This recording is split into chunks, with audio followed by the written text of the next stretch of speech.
કોંગ્રેસ નેતા પી ચિદમ્બરમ સાબરમતી આશ્રમ ખાતે ગરમીના કારણે બેભાન થતા હોસ્પિટલમાં દાખલ કરાયા।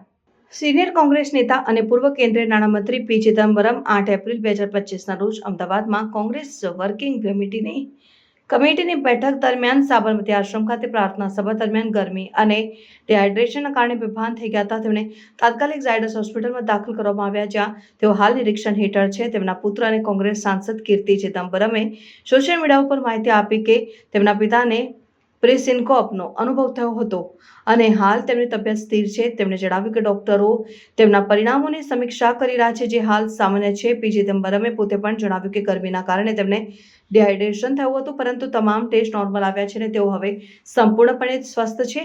આ ઘટના દરમિયાન અન્ય કોંગ્રેસ નેતાઓએ પણ હોસ્પિટલમાં તેમની મુલાકાત લીધી અને તેમની તબિયત વિશે માહિતી મેળવી। તેમની હાલત સ્થિર છે અને તેઓ ડોક્ટરની નિરીક્ષણ હેઠળ રહે છે।